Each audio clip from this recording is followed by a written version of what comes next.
Hello everyone, back tuning into today's second video. We're going to have a look at the weather for next week's 10 days for today's second video, which will take us around the 28th of January. So we're heading ever more towards the closing stages of this first month of 2020. So we're going to have a look at weather next week's 10 days, have a look at CFSV2 and also Beige Economic Centre at the end of the video for the next 4 weeks with Beige Economic Centre next 40 days. Talking of that, tonight around 7 o'clock we're going to have the very first CFS versus Beige Economic Centre 6 months lookout. So we're going to combine the two models and see what they're all showing for the next 6 months. Takes into the summer. It's only to have a laugh at, it's only a bit of fun. But that will be with you tonight, probably around 6 to 7 o'clock, something like that. Weekend forecast has been released as well as on a Saturday. Your week ahead look ahead, and going to be a very quiet week, anticyclonic. Of course, we will cover that time frame in this video as well. We're going to begin this video though with what's happening in the stratosphere. So this is from a JMA. The grey line is the trend for the season. So at this point of the year, the temperature should be warming up in the stratosphere, really. Should be lifting up from now onwards through to the summer. Dates are on the bottom. They've charted monthly period, of course. The black line shows how temperatures have actually been performing through this season at 10 HPA in the stratosphere over the North Pole. And we can see that beginning in September, that's where we are. That's where we were. We did go a little bit warmer than average at 10 HPA at the end of November, but since the beginning of this winter, we have had a colder than average stratosphere. It was at its coldest in the middle of December. That's where we are right now. Still colder than average, quite substantially so. Where we should be towards the end of January is around there. So somewhere around minus 57, minus 58 degrees, something like that perhaps at the end of January. And where we actually are is still under minus 70, so around here, just about minus 70. So we are significantly colder than average still with those temperatures at 10 HPA.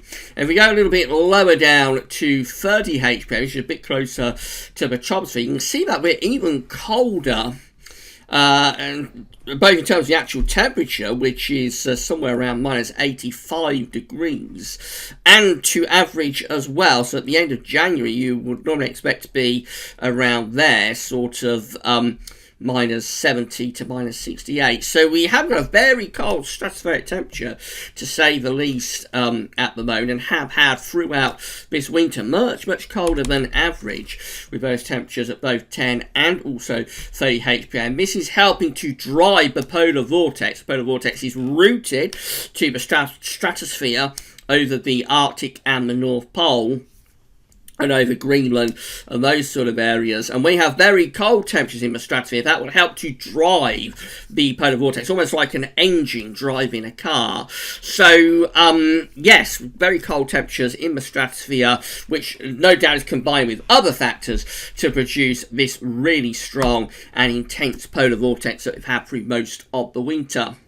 To slow this down, or to get rid of the polar vortex, really, one of the things we're going to need is sudden stratospheric warming. So throughout the winter, we look to see whether we get warming temperatures in the stratosphere over 10 HPA, or at 10 HPA over the Arctic and the North Pole. If we do, then that can translate back to high pressure, to blocking in the troposphere, and you get rid, at least for a while, of the low pressure and the polar vortex. So we've got these blue colours. This is from the GFS at meteoseal.fr. We've got these blue colours. They are the cold temperatures at 10 HPA in the stratosphere over North Pole. Let's see what the GFS is forecasting to happen over the next couple of weeks. Well, certainly up to around the 25th, 26th January. Just keep those cold temperatures going, so very little change. A little bit of a warming taking place over Siberia there on the 26th of January. That's quite minor though, certainly not enough to do any damage to this intensely strong polar vortex. That warming does intensify a little bit over Siberia around the end of January, but again, not getting to sudden stratospheric warming type levels. And as we go towards the beginning of February, we take that warming from Siberia and move it over towards Canada and North America, but still not really impacting the Arctic or the North Pole. It does impact the Canadian Arctic, I suppose, a little bit, but still with these blue colours, the cold temperatures rooted over the North Pole itself, and on our side of the Arctic in particular. So it looks like there's very little sign of a genuine southern stratospheric warming within the next couple of weeks. Whether this could progress on, this warming that we have over Canada, of course, it actually begins over Siberia and it sort of moves over to the Canadian Arctic. Whether that could progress on into a southern stratospheric warming from the Canadian Atlantic side, we would need to roll on a few more days, of course, because this is the fast we can go to the 3rd of February. That does look quite significant, those green and yellow colours that we have there over Canada. Usually these southern stratospheric warmings begin over Siberia, but sometimes they do begin over Canada and the North Atlantic. So we'll keep an eye on that. As we get further on into the winter and even into the spring, the greater the likelihood that we will get a major warming of the stratosphere. But certainly up to the 3rd of February, there's no sign of a warming of the stratosphere that would impact this very cold, or these very cold temperatures that we have in the stratosphere over the North Pole. So we shall keep looking. One of the other things that tells us we've got a very strong polar vortex is the zonal wind. Excuse me. So this season we've had a very, very strong polar vortex indeed. In fact, a few days ago, the zonal wind, I should say, a few days ago, the zonal wind went to near record-breaking levels just up here. This is from weatheriscool.com, by the way. These are monthly periods. This is January just there. This is December just here. And that's February just there. March will be there. And November is just there. So this is the month of January, this column just here. That's where it was a few days ago with the strength of the zonal wind, with that blue line going up to a very, very intense level indeed. This combined, of course, with the cold temperatures at 10 and 30 HPA, is telling us that we have a very, very intense polar vortex. We've had a very intense polar vortex through this winter, which has driven in these mild westerly winds that we've had all winter. Now, the polar vortex and the zonal wind has decreased somewhat in its intensity. So there's been no warming of the stratosphere, but because we reached such a strong level a few days ago, that has allowed the zonal wind to just ease off the gas a little bit. So we've seen a bit of a deceleration, if you like, of the zonal wind. And the GFS ensembles, these green lines just here, are forecasting that the zonal wind will actually decelerate further over the next week or two. So by the time we get through, let's say we're going into the end of January into the start of February, by that point we possibly have the zonal wind back down close to average. Now, this is not occurring via a southern stratospheric warming. Normally, a deceleration of zonal winds will be caused by a warming of the stratosphere, or very often that's the case. I think with this one, it's just purely the case that we reached such an intensely strong level with the zonal wind a few days ago up here, that the only place to go is downwards. It can only sort of ease off from that level. I suppose it could stay at that level, but it wouldn't be able to be sustained all that long, I would have thought. So the deceleration of the zonal wind is caused, probably mostly anyway, by the fact that we reached such a strong level and intensity of the zonal wind of the polar vortex a few days ago. So by the end of the month, into the start of February, we possibly see the zonal wind back down close to average. Now you notice these other coloured lines. We've got 3 pink and 1 blue. They're from the CFS V2.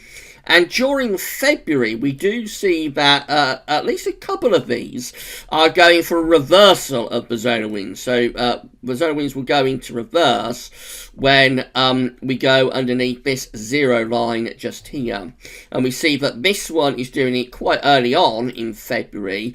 I think we've got another one there doing it towards the end of February. And the blue line is also doing this later on in February. Normally you get a reversal of zonal winds after a southern stratospheric warming. So it could be that the CFS is picking up on the chance of a southern stratospheric warming occurring during February. As I say, the further on into winter you go, and even sometimes you have to wait until you get into spring, but the further on you go, normally you get a significant warming of the stratosphere. So we could be seeing signs within the CFS-V2 that we're going to get some sort of significant warming and reversal of zonal winds during February. The third pink line, I should say, that does it in early March, I think. But we've got two of the pink lines and one blue line that are going for reversal of zonal winds during February. So it's going to be something to watch out for. I'm just wondering whether, if it is picking up on a southern stratospheric warming, whether that could be the start of it over Canada just there. Possibly that would move out into the Atlantic and intensify during the first week to 10 days of February. It'll be something to keep an eye on anyway. But at the moment, we still have a very strong zone of wind. We're still much colder than average with the temperature at both 10, 30 HPA, and this tells us that whilst the zone of wind and the polar vortex has decelerated and eased off the gas a little bit, still we have have very, very strong zonality at the moment, and that's going to continue certainly to the end of January.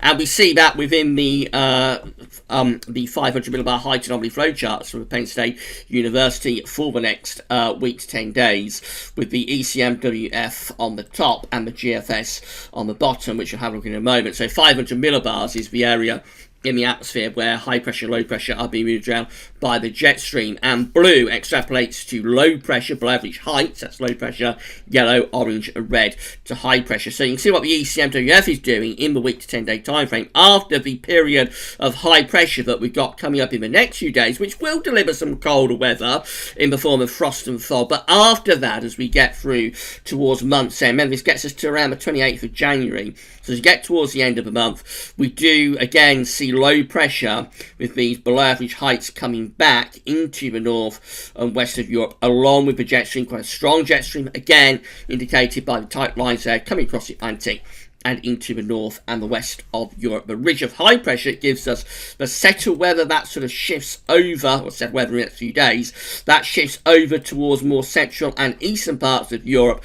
We're just back by the end of January under the cosh from the Atlantic once again. And the GFS is very similar. So again, there's that area of above average heights that at the moment is going to give us for the next few days fairly dry and cold weather. That's shifting over towards central parts of Europe in the 7 to 10 day time frame. The below average heights, the low pressure, are coming back to our north and west. The jet stream strengthening, and westerlies and zonality ruling the roost there for the end of January. These are the GFS upper air temperature and precipitation ensembles for the next couple of weeks. We're looking at Colchester today. The red line is the 30-year upper air temperature average for Colchester. So we're starting off quite cold with the upper air temperatures at the moment, down to -5 at 850 HPA. That lasts the rest of the weekend. Into next week, the upper air temperatures lift up, but it's associated with high pressure, so it's not going to be until sort of late on next week. Somewhere like Colchester, anyway, in the southeast of the country, won't be until later on next week, but we start to lift the surface temperature up quite significantly. We will lift surface temperatures up sooner than that in the north and west, but for more southern and eastern areas, because we're under high pressure, will take a while to lift the temperature up. So quite cold actually up until the middle of next week anyway for much of southern and eastern Britain. But eventually those upper air temperatures go quite mild. And then as we go into more extended range, which takes us to the last days of January into the opening days of February, that's how we look. Still generally on the mild and average side. There is quite a lot of scatter. Quite a lot of up and down is going on, so possibly some zonality in the form of cold sectors and warmer sectors are lifting those temperature spikes upwards and downwards. But overall, probably averaging out mild even as we get into the start of February. Precipitation anomalies, a prolonged dry spell coming up, certainly for the next week, so that's all good news.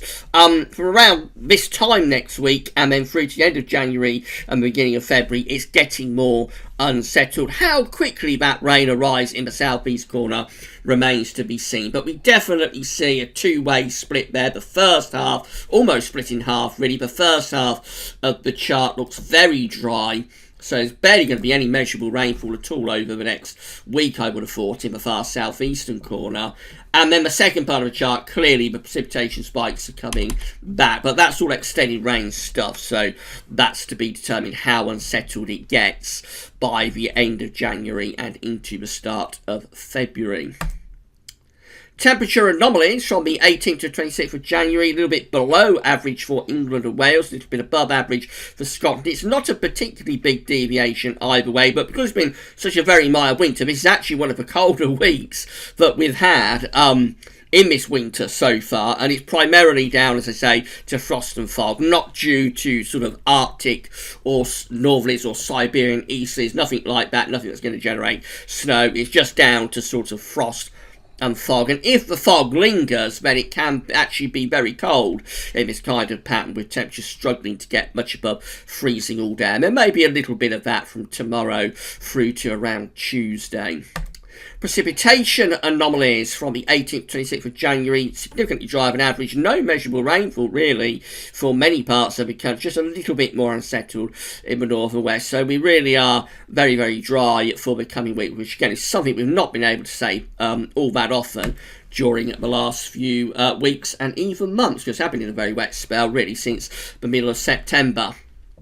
Right, so this is how the GFS looking for Tuesday. This covered by weekend forecast, of course, but on Tuesday, high pressure still dominating the England and Wales, keeping things mainly dry but cold, a little bit more unsettled up in the north. By the time you get through to Wednesday, a subtle repositioning of the high pressure, so that it's centred across Ireland just to our west, will allow cloud to envelop the British Isles from the North Atlantic. So we lose the fog by midweek, lift temperature up a bit, but it will be rather grey and cheerless. Then the high pressure comes back over the top of the country on Thursday, and that might allow some drier, colder continental air to seep in to the south and east from off the continent.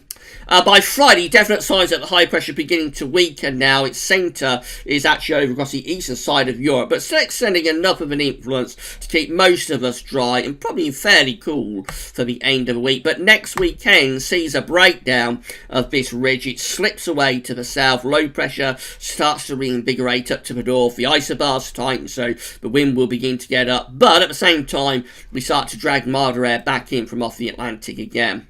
Moving up to day 10, that's how we're looking, increasingly unsettled. That will be an active weather front coming across the country on the 28th of January, bringing wet and windy weather, probably going quite cold behind that with a chilly northwesterly wind. And then we're well and truly into zonal weather for the end of January. So this is 29th when we bring next low into the north and west of Scotland. That's bringing a big warm sector with it, so that's mild, wet and windy. Colder and showery on Thursday the 30th of January.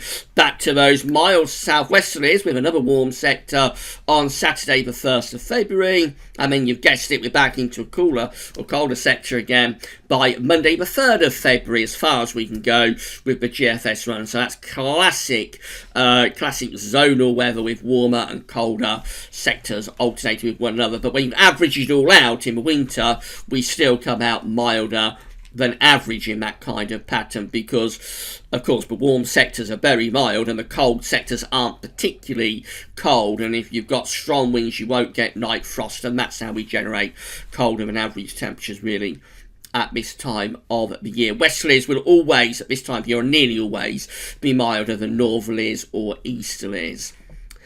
GEM looks like that, so high pressure is dominating weather on Tuesday, and that continues into Wednesday. We've established what's going on with the clouds, so we won't go over that again. Basically, high pressure keeps up until the end of the week, and then it begins to weaken next weekend as low pressure intensifies to the north of Scotland. I think even throughout next weekend, those southern parts of the country will stay mostly dry. Any rain will be in the north, and we'll all be turning milder. And then up to day 10, that's how we're looking. High pressure is over France then. Low pressure out to the north and west, and we're starting to pull up another one of these long fetch southwesterlies with the wind originating somewhere like the Canary Islands. So that's pumping up some exceptionally mild air for late January into many parts of the UK. ECM is like that, so again high pressure dominates on Tuesday, still there on Wednesday and on Thursday, weakening but still exerting a big influence on Friday, and then into next weekend gradually turning more unsettled, particularly to northern and western parts of the country. That's Monday 27th of January, just before day 10. Looking very windy then, really tight backed ice bars. That will give gale force winds, but it would be very mild. And then that's how we look at day 10 itself, which is Tuesday 28th of January. Possibly a little bit colder with this, digging the jet stream a little bit further south as this low pressure swings in, but I don't think any cold weather will be sustained for long because we've got more low pressure downstream, and that's only going in one direction. So it remains, or it becomes much more unsettled again by the end of January. These are the options on the table within the ECM ensembles today for day 10, and this does get us to the 18th of, or to the 28th, I should say, of January. So you have 26 members of the ECM ensembles with low pressure out to the northwest, high pressure to the south-southeast. That's bringing up a big warm sector. It's unsettled, but it's bringing up a big warm sector. Winds are from the southwest. We have 25, it's almost a 50-50 split, including the control and the operational run. The operational runs we're just talking about, that have the low pressure more towards the north-northeast and bring down a rather cooler or colder northwesterly. They're both in the same, with the same idea, both unsettled. The only difference is about the 26 that we've got just here have us within a warm sector, and the 25 that we have just there have us in a cold sector. And that's all down to timings, nothing more than that. I mean, it's 10 days away, so those warmer and colder sectors, the timings of them are to be determined, but they are both clearly painting an unsettled and zonal signal at day 10. And then in 2 weeks' time, these are the options that we've got, which gets us into the beginning of February, 2nd of February, actually. So we have 22 members of the ECM ensembles with low pressure to the north and high pressure to the south. That's still westerly, and so therefore relatively mild. 16 with low pressure up towards Greenland, Iceland. High pressure building into the UK from the south, so that's going to be much more settled and, dare I say it, even a little bit spring-like potentially there. And then 13 with the high pressure just over top of the country, again mostly settled with that one, possibly a little bit cooler as well. Winds could be coming or drifting in from a slight north to northeasterly direction with that. So it's all to be determined, but the broad theme is definitely one of becoming more unsettled again by the end of January. CFSV2 looks like this. So it's a 500 millibar heights broken down to week periods. The first week period takes us from the 18th, 24th of January. The coming week will be dominated by high pressure. So we've already established lots of dry weather coming up. We go through to week 2, which is the 25th to the 31st of January. The high drifts over towards the eastern side of Europe. Low pressure begins to reinvigorate a little bit to the northwest of the country, so that possibly turns a bit more unsettled, but it would be mild. Week 3 is going to be the 1st to the 7th of February. The high pressure then is centred over Germany. Low pressure's out to the northwest. That's turning drier again. Exact wind direction is critical with that. You would look at it and think it's very mild. In fact, it probably is. But if there's a little bit of a continental drift, then that could start to turn things a bit colder again. That first week of February from frost. And then week 4 is the 8th to the 14th of February. And that one with high pressure again through Central Europe, low pressure out to the northwest. And so that's relatively dry again, you would have thought, and probably quite mild, unless there's some sort of continental influence to the wind, and in which case that could be a little bit colder from frost. Let's compare that to the CFSV, to the Beijing Climate Centre, I should say. So these are 500 millibar heights breaking down into 10-day periods. The first 10-day period takes from the 21st to the 30th of January. The coming 10 days has high pressure to the south, low pressure up to the north, a lot of dry weather on, off, and maybe turning a little bit unsettled later, but a lot of dry weather overall in that 10-day period, and it will be mild as well. The next 10-day period looks a bit more unsettled. This is the 31st of January to the 9th of February. Low pressure then is deepening. It's deepening to the north of Scotland, around Greenland, Iceland. The jet stream is intensifying too, so possibly a wet and windy first 10 days to February on that scenario. Again, it would be mild, however. Then a bit of a change for the next 10-day period, which is the 10th to the 19th of February, as we start to bring up above average heights from the southwest. Jet stream moves northwards. That could be rather spring-like, but where is that high pressure going? The next 10-day period is possibly the most interesting chart that we're seeing with the Beijing Climate Centre all winter. Takes us from the 20th of February to the 29th. Of course, we have an extra day in February this month as it's a leap year. So it takes that high pressure eventually up to Greenland. We have above average heights up over Greenland and Iceland, below average heights around Spain and Portugal. Totally different pattern to anything that we've seen all winter, and that will bring in a cold easterly for the last 10 days of February. So we get through to the final 10 days of February, and after so much waiting around for it, in the last 10 days of February, last 10 days of winter, the winter would begin to bite, and we start bringing easy winds, and the risk of snow then would increase. Now, whether that could be tied in with the chance of a reversal of the zonal winds happening earlier in February, where the Beijing Climate Centre is picking up on that, taking us back to where it was at the beginning of the video, whether the Beijing Climate Centre could be picking up on that reversal of zonal winds through February, possibly caused by a sudden stratospheric warming. I mean, there's no way of knowing, really, except the people in Beijing, China, who have created the model, who will know whether it does factor in things like sudden stratospheric warmings, etc. It could just be, I mean, it's days 31 to 40, so it's right at the very edges of the model, how far it will go in terms of its 40-day forecast. It's right at the very edges, and it could be gone on the next update tomorrow. It'll be interesting to keep an eye on that in the coming days. But coming back to a more reliable time frame, which is next week, 10 days. So high pressure will be in control of the weather for the next 5-6 days, let's say. By this time next week, we're probably seeing a breakdown of that ridge, but it will be quite gradual. So next weekend turns milder for all, but will be mainly dry in the south, more unsettled in the north. And then now it looks like the final days of January probably go back to mild, wet and windy weather once again, and that could carry us through to the beginning of February, and then where we go beyond that, it all remains to be revealed. Right, that's it for your week to 10-day video update today. We'll be back, as I say, tonight with our very first, talking about Beijing Climate Centre and CFS, we'll be back with our very first CFS and Beijing Climate Centre 6-month look. We're combining the two models this time to see what they're showing in comparison to one another for the next 6 months. It gets us into the summer. It is only to have a laugh at. It's not to be taken seriously. Tomorrow, a lot of updates coming up. We'll begin with some more spring analogs. The next spring update we're with you tomorrow. That could be a bit of a QBO special.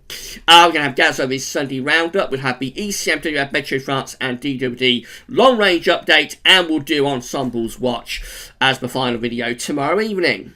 So loads to keep entertained through tomorrow and the rest of today. But for this video, that's all for now, and thanks for watching.